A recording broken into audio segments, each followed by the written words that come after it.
Hey, how you doing? I'm Jeff Stevens. I'm with Zoeller Pump Company. We are here at the WWETT show in Indianapolis.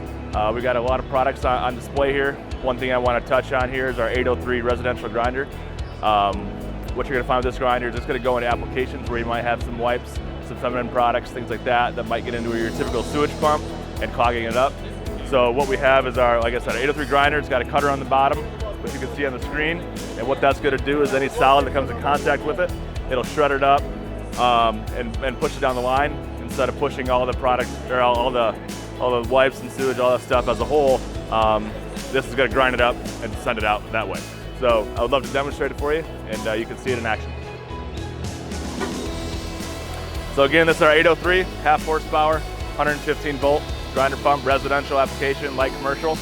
So we've got some wipes here that we're going to push underneath the pump.